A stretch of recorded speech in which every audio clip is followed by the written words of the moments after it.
Thank you guys for tuning in. I'm Nini FC, this is Blue Lines TV, and welcome to another news daily video. Now for today's video, I'm going to be talking about Christian Pulisic, I'm going to be talking about Olivier Giroud contract news, and the main part of today's video is going to be in regards to Sarri and new reports linking him with a move to Juventus. So that's going to take up most of the time for today's video, so stay tuned for that. But you guys, before I get into anything, just very quickly, smash that like button, help me get more than 1,000 likes for today's video. Don't forget to press the bell notification button either. And in the cards above will be recommended videos for you guys, just in case you want more Blue Lines TV. Anyway, getting straight into things, moving straight into the first story for today. That's in regards to Christian Pulisic, and he's officially arrived at Stamford Bridge. Christian Pulisic has ended the season quite strong for Dortmund. He was playing quite a crucial role in helping them secure their first league title in about 7 years. But with Christian Pulisic, I think one thing that we need to address as fans is our expectation levels of the player. Now for me, he's still quite young, he's not the most experienced. I think that he has a lot of very good attributes in his game. Very fast, movement off the ball, his dribbling ability as well. He's the type of player where if he's given clear coaching developed by his manager, I really feel like there's enough in the player where he can become what he wants. Do I think that means that he's going to be one of the best players in the world? I don't know, anything can happen, but I'm stressing that we do keep our expectation levels realistic. I know that he costs a lot of money, £58 million. Yes, I know that a lot of fans have been anticipating his arrival since we announced his signing in January, but if things happen such as Pulisic not playing week in week out, does that mean he's overrated or bad? No, we have to understand that he's going to be joining a new structure, getting used to his teammates, coming to a new country, playing in a new league, playing in a new system. It's going to be a big educational experience. He's only 20 years old. Yes, I know that we think about football players and we forget they're human beings, but he's a young guy, he's a young man. He's going to need growth, he's going to need time to develop. For me personally, I'm giving him the next 2 years where he can just really acclimatize and really slowly develop and improve. And I think that's the type of approach that us fans need to have for Christian Pulisic. I feel like if the expectations are too high on the player, it's going to be counterproductive. We don't need that. We know that with social media, things can get very toxic very quickly, especially with our fan base. And the last thing I'd like to see is fans critiquing a 20-year-old player because he hasn't been playing too well. But it's good to see Christian Pulisic is here. Expect me to release a reaction video on the player later today. Now moving on to the second story for today. That's in regards to Olivier Giroud, and yeah, it's official, Giroud has signed a new contract extension. Giroud said that he's happy to stay here for another year, he'd prefer to stay one more year anyway, and he spoke about the connection he has with his teammates, so I do understand that. However, it does contrast against previous statements he made, suggesting that he would be looking to move to get regular first team football. But still, there could be that possibility that we're dismissing the human side. I mean, naturally, if you're having fun with the club, you're getting along with your teammates, etc, etc, it's only natural that you want to enjoy the good times and keep them going, so I can understand that. Now, if you cast your minds back to a previous News Daily video, I already informed you guys that we were looking to give him a new contract extension when reports that day were suggesting the opposite. But you might be thinking, what exactly does this mean? Now, this could pay more weight to the theory that we are looking to not send our appeal to Kaz, and by giving someone like Giroud a contract extension, it gives us that stability of having a player for that position, as well as, and most importantly, increasing his market value and keeping his value high. And this gives us the perfect control we need. We're in two situations. We either decide to keep the player or sell him and generate a fee. Never forget our business plan. It's imperative that we sell players so we can meet financial fair play demands. And when you consider that there's a lot of interest coming out from France for Olivier Giroud, I've spoken before about clubs like Marseille and Lyon, but other clubs like Nice and Bordeaux are actively pursuing the player, and this could be quite good for us because in a way, we get to create a transfer bidding war for Olivier Giroud. It's going to be interesting to see the fate of Olivier Giroud. But anyway, moving on to the final part, and really the main part for today's video, you guys already know it, I need to talk about the Maurizio Sarri news. Now, more reports have been coming out from Italy and from guys like Damasio suggesting that Sarri is definitely going to be leaving and Lampard is going to be the guy to replace him. Matt Law came out today to report that we wouldn't stand in Sarri's way if Juventus came in and paid his compensation fee. And his compensation fee is only £5 million. Now, reports from Italy are suggesting that Sarri is leading the race to become the next Juventus manager, and these reports really just solidify a lot of things I've been hearing over the past few months. As I've already explained, it wasn't enough to do a video. There wasn't enough concrete information.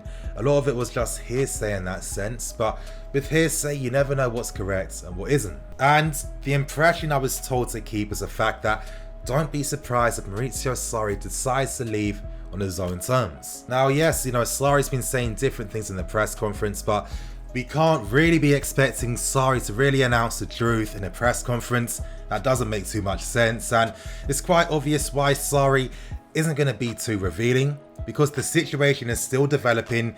He doesn't have the concrete answers he needs just yet, and maybe, just maybe, he hasn't made up his mind. Now, Matt Law's report was alluding to the fact that Sarri could leave on his own terms, and with all of the news coming out recently, it is building a pretty accurate picture right now. Now, there is a situation where Juventus do pay the money, the compensation fee, to sign Sarri from us, and then we use that money and reinvest it in Frank Lampard.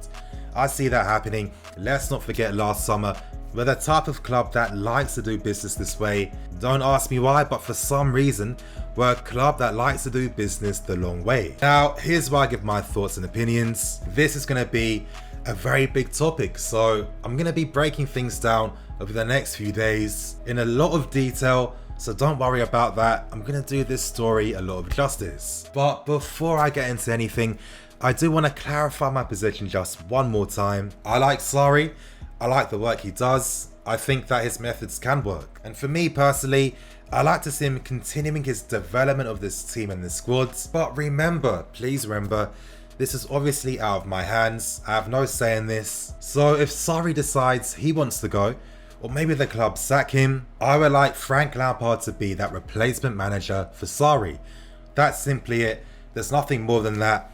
A lot of people keep projecting their thoughts and ideals and their bias on me, and it's unfair and it's getting kind of annoying now. What do I think about Frank Lampard? And the story's reporting that he could be our next potential manager. Again, it's going to be similar to Sarri. We've got a lot of videos I've been working on behind the scenes, so they're going to be coming out soon. I'm going to be talking about things like how Frank Lampard's tactics could work at this club, the players he might look at, the pros and cons of his appointment, so don't worry, I'll cover everything in great detail again. But now, fans need to understand the realities happening at this moment in time. I get it. I support Sarri, and quite a few people do, but we need to keep that separate, because there's a massive reality that Frank Lampard could be our next manager. And is it fair to keep doing these comparisons every single time? No. As I said, I get it, I've seen a lot of people make a lot of bad faith arguments in regards to Sarri, and lots of people having very cynical takes on Sarri and his methods. But the reality is, there's a possibility that he is going to go. It's out of our hands, and I don't see what's wrong with talking about the next potential manager in Frank Lampard. This doesn't mean I'm a flip-flop. This doesn't mean that I don't believe in the process. None of that means anything in relation to the context of the story. As I said, if you accept the reality that Sarri could be leaving, you'll accept the reality that we need to get a replacement manager for him. And for me, Frank Lampard would be a perfect consolation prize for Sarri. Now, do I blame Sarri for leaving? Is Sarri kinda giving up and not really sticking out with things? No, I don't blame him. And I feel like it's the club's fault, because they haven't once come out to support Sarri or support his methods. Not once. No press conference show of support like they did for Mourinho. Literally nothing. And when you add on top the utter disrespect shown to Sarri, when the club made it so obvious and so public that they were looking at alternative solutions in case Sarri was sacked, then can you really blame Sarri for being a bit disillusioned with working at Chelsea and working in these current structures? On top of that, he's got fans really critiquing him, and I personally feel like a lot of the arguments used against him are using bad faith, or they are quite ignorant at times. Valid criticisms that could be made towards Sarri aren't the popular general consensus, and For me, this is why I do get a bit frustrated why people do react a bit too negatively towards Sarri. And when you consider as well, Ruben suffers that injury, Sarri must be thinking, am I really working at the right club to really achieve my ambitions and really help me achieve my managerial goals? I don't think so. We've seen just how delicate Sarri's been with Ruben ever since he made a mistake the first time during the start of the season. And when you consider Sarri's position, all of this meant nothing in the end because the club made the poor choice, in my opinion, to host a friendly during the time they did. It was a poorly timed friendly. This could have been done at the end of the season. I don't understand why it wasn't, and this was something out of the control of Sarri, and in a sense it's the club's fault for getting Ruben in this situation. Really, he has become like our second key player, and he's going to put our midfield at a massive disadvantage. Now, when Ruben came back in the team, he really helps complete things in that sense. We could start to see what the manager was trying to do. He was really like a missing piece in the puzzle. Now that we know he's not going to be playing against Arsenal, we miss out offensively. And for me, this was a clear example where the club had to show support of the manager and show support for the footballing ideals. You know, when you're trying to create something and build something and you have these structures working against you, end of the day, you're going to really reconsider your position and you're going to decide naturally if this is the right club for you. Regardless, you guys, that's just my take on the news. Of course, I'm going to be delving into a lot of things. I'm going to be talking about Sarri's tactics, the season review, the future without him, etc, etc. It's going to be very busy for me on the channel, but I'm ready for it. I'm excited for it. I hope you guys enjoyed today's video. Please like, comment and subscribe. I'm Nini FC. This is Blue Line CV. Signing out.